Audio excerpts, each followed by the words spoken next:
గురూజీ 72 గంటల్లోనే ఫోన్ లోని అద్భుతమైన జ్యోతిష్య పరిష్కారం చూపిస్తారు. నమ్మండి, నమ్మకపోండి, ఇది నిజం.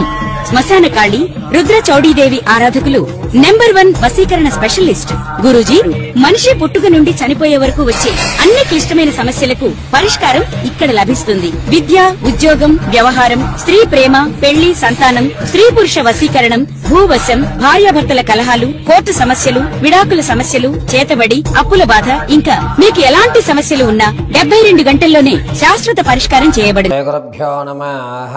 హరి ఓం. శ్రీ మహాగణాధిపతయే నమః. శ్రీ మహాసరస్వత్యై నమః. శ్రీ గురుభ్యో నమః. హరి ఓం. సజ్జోజాతం ప్రవధ్యామి సజ్జోజాతాయ నమో నమః. భవే భవే భవశ్వమాన్ భవోద్భవాయ నమః. సర్వం శ్రీ పరమేశ్వరానుగ్రహడాక్షఫలసిద్ధ్యర్థం. నవగ్రహాల్లో శనీశ్వర స్వామి వారి యొక్క అనుగ్రహం కలగకపోతే జీవితంలో కలిగేటువంటి అద్భుతమైనటువంటి మార్పులు కానీ, ప్రమాదాలు కానీ, అనారోగ్య సమస్యలు కానీ, ఆర్థిక స్థితిగతులు కానీ మారేటువంటి అవకాశం చాలా ఎక్కువగా లభిస్తూ ఉంటుంది. శని ప్రభావం వల్ల ఎప్పుడూ చూడనటువంటి నూతన ప్రదేశంలో శివదర్శనం గావించడం, శని ప్రభావం వల్ల స్థానచలనాలు జరగడం, శనీశ్వరి ప్రభావం వల్ల ఆర్థిక నష్టం కలగడం అనేటువంటివి మనం తరచుగా వింటూ ఉంటాం, చూస్తూ ఉంటాం. అదేవిధంగా శని ప్రభావం కనుక జాతకుడికి ద్వాదశంలో కానీ, అర్ధాష్టమ శని కానీ, షష్టాష్టమ శని కానీ ఉంటే కలిగేటువంటి విపత్తులు, అతను ఎదుర్కొనేటువంటి సమస్యలు అనేకమైన ఉంటాయి. వీటికి ఏ విధమైన పరిష్కారాలు లభించాలి, శని వక్రస్థానంలో చూస్తే ఏ విధమైనటువంటి ఫలితాలు లభిస్తాయి అనేటువంటివి మనం తెలుసుకుందాం. మేషరాశి దగ్గర నుంచి మీనరాశి వరకు ద్వాదశ రాశులు వారందరికీ కూడా ఈ శని ప్రభావం వల్ల జరిగేటువంటి ఇబ్బందులు, దాన్ని అధిగమించడానికి పరిష్కారం ఏమిటి అనేటువంటి విషయాన్ని మనం కూలంకషంగా చర్చించుకుని తగు సమస్యకి పరిష్కారాలు కూడా ఈ వీడియోలో మనం చెప్పుకుంటూ ఉంటాం.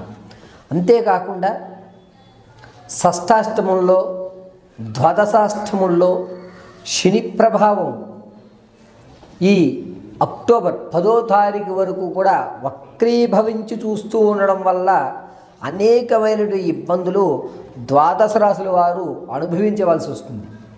ఈ అనుభవించకుండా శని అనుగ్రహంతో ప్రమాదాలు తప్పిపోయి ఆర్థికంగా నిలబడి మన వ్యవస్థని ఒక మెట్టు ఎదరకు తీసుకువెళ్ళి పరమశివుడి అనుగ్రహంతో ఏ విధమైనటువంటి శాంతి మనం ఇంట్లోనే చేసుకుంటూ శని ప్రభావాన్ని అధిగమించగలుగుతాం అనేటువంటిది ఈ వీడియోస్లో మనం చూద్దాం. శని వక్రీభవన అనేటువంటిది అక్టోబర్ 10వ తారీఖు 2025 వరకు కూడా వక్రీభవించే చూస్తుంటాడు. ఆ తదనంతరం శనితో చంద్రుడు కలయిక, తదుపరి శనితో రాహు కలయిక, దానివల్ల కలిగేటువంటి విపత్తులు అక్టోబర్ నెలలో మనం విశదీకరించుకుందాం. ప్రస్తుతానికి శని వక్రీభవన స్థానం, దానివల్ల ద్వాదశ రాశుల వారికి జరిగేటువంటి ఫలితాలు, ఆ ఫలితాలు శుభసూచికమా అశుభసూచికమా, శుభమైతే ఆ శుభసూచికంలో మనం ఏ విధంగా ప్రవర్తించాలి అనేటువంటి విషయం ఇప్పుడు మీకు వివరించడం జరుగుతుంది. పరమేశ్వరి అనుగ్రహ సిద్ధ్యర్థం. తదుపరి కుంభరాశి. కుంభరాశి వారి ఈ సంవత్సరం ఏళ్ళనాటి శని ప్రభావం, అందులోనూ శనీశ్వరుడు వక్రీభవిస్తూ చూస్తున్నాడు. దీనివల్ల మొహంలో కళావిహీనం అనేటువంటిది ఏర్పడుతుంటుంది. కళ్ళు ఎర్రగా ఉండేటువంటి అవకాశం లభిస్తూ ఉంటుంది. కంటికి సంబంధించిన వ్యాధులు ఎక్కువగా లభిస్తూ ఉంటాయి. కంటి ఆపరేషన్లు కానీ, కంటిలో నీళ్లు రావడం కానీ, లేదంటే కనుక కంటిలో ఏదో ఉంది అనేటువంటి భ్రమలో కానీ ఉంటూ ఉంటారు. అంతేకాకుండా ఆర్థికంగా వచ్చినది ఖర్చు అధికమైపోవడం, ధనం అనేది రావడం తగ్గుతుంది. ఏదో మెయింటైన్ చేయాలి కాబట్టి మీరు మెయింటైన్ చేస్తారే కానీ ప్రాపర్గా మెయింటైన్ చేసేటువంటి అవకాశం ఎక్కడా లేదు. అంతేకాకుండా కుంభరాశి వారికి విదేశాల్లో ఎవరైతే ఉన్నారో వీరు కొంచెం ఇబ్బందులు పడే అవకాశం ఎక్కువగా కనపడుతుంది. మీ యొక్క ఉద్యోగాలు మారడం కానీ, లేకపోతే తక్కువ స్థాయి ఉద్యోగంలోకి మీరు వెళ్ళిపోవడం కానీ, ఉద్యోగం తొలగేటువంటి అవకాశం కానీ ఎక్కువగా లభిస్తూ ఉంటుంది. అంతేకాకుండా కుంభరాశి వారికి ఈ సంవత్సరంలో ప్రమాదం అనేటువంటిది చాలా ఎక్కువగా ఉన్నాయి.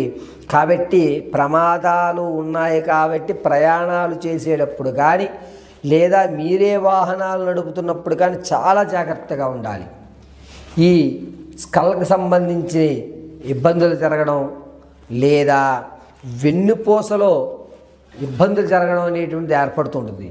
నడానికి బెల్ట్ పడేటువంటి అవకాశం ఎక్కువగా గోచరిస్తూ ఉంటుంది.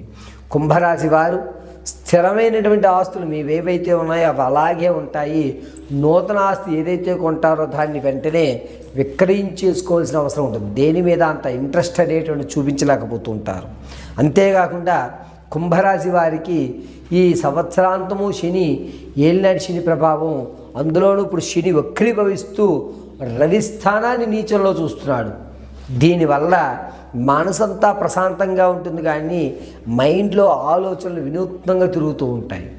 కాబట్టి మానసిక ఆందోళన అనేది తక్కువగా ఉంటుంది, శారీరక ఇబ్బంది అనేటువంటిది ఎక్కువగా ఉంటుంది. అంతేకాకుండా ప్రమోషన్లు చూస్తున్నారో, ఎవరైతే వేరే చోటకి వెళ్దాం అనుకుంటున్నారో మీ స్థాయి కరెక్ట్గా అనుకునే విషయాన్ని ఏర్పరచుకుంటూ ఉంటారు. ఆడవారు మీ యొక్క బంధువర్గంలో మీ విలువలు తగ్గడం, దాంతోపాటుగా ఏముందిలే, ఏం చెప్తే ఏమవుతుందిలే అనేటువంటి విషయానికి రావడం, పెద్ద వ్యవస్థ ఏం లేదు వీడి దగ్గర అనేటువంటి స్థితిలోకి రావడం జరుగుతుంది.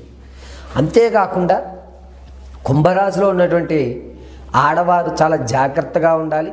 మిమ్మల్ని నమ్మించి వంచేటువంటి వాళ్ళు మీ దగ్గరనే ఉంటారు. మీ రహస్యాలు ఏవైతే ఉన్నాయో అవి ఖచ్చితంగా సెప్టెంబర్లో బయటపడే అవకాశం ఉంది. కాబట్టి ఆడవారు మీ రహస్యాల్ని మీలోనే ఉంచుకోండి. ఎట్టి పరిస్థితుల్లోనే ఎవ్వరికి కూడా తెలియజేయద్దు. ఒకవేళ ఇంతకుముందు మీ రహస్యాలు చెప్పి ఉంటే వారిని బుజ్జగించుకునే ప్రయత్నం చేసుకోండి. వారితో వైరం పెట్టుకోవద్దు. వారిని ఒక గౌరవప్రదంగానే చూడండి. 3 నెలలు ఖచ్చితంగా వారిని చాలా జాగ్రత్తగా చూసుకోవాల్సిందే.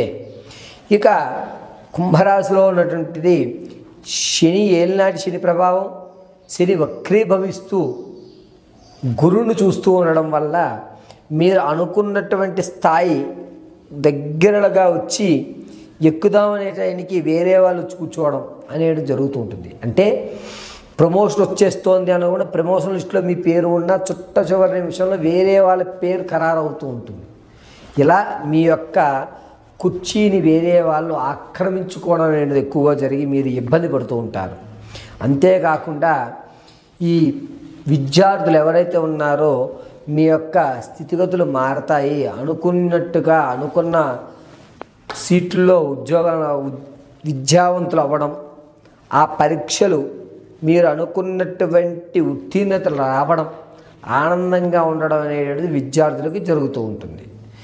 ఇక ప్రమాదాల నుంచి మీరు బయటపడి నిత్యము కూడా ఈశ్వరానుగ్రహం కలుగుతూ ఉండాలి అంటే కనుక ప్రతిరోజు గుర్తుపెట్టుకోండి, ప్రతిరోజు ఆవధం నూనెతో అమ్మవారి దేవాలయంలో దీపారాధన చేయడం, పౌర్ణమి రోజున గుమ్మడికాయ, బియ్యము, నెయ్యి, బెల్లం, కూరగాయలు, ఈ 5టిని ఏదన్నా కూరగాయ, ఈ 5టిని దానం చేయడం అనేటువంటిది చేయండి. 3 నెలలు కూడా పౌర్ణమిలో చేయవలసిన పని ఇదే. అంతేకాకుండా కుంభరాశి వారికి వచ్చేటువంటి అవకాశం వదులుకోకుండా మీ యొక్క స్థితిని మార్చుకోవాలి అంటే కనుక ప్రతినిత్యము ఏదన్నా దేవాలయం యొక్క గాలి గోపురానికి నమస్కారం చేయడం అనేటువంటిది చాలా మంచిది. ఇక మీరు మీ దగ్గరలో ఏమన్నా కుక్కలు ఉంటే కనుక వాటికి పరవాన్నం నైవేద్యం పెట్టడం, అంటే ఇంట్లో పరవాన్నం ఉండి ఆ పరవాన్నాన్ని భగవంతుడు చూపించకుండా నేరుగా కుక్కలకు మాత్రమే మీరు సమర్పించినట్లయితే శని ప్రభావం తగ్గి మీ స్థితి అనేటువంటిది మారి రావాల్సిన అవకాశం అందిపుచ్చుకుంటుంటారు.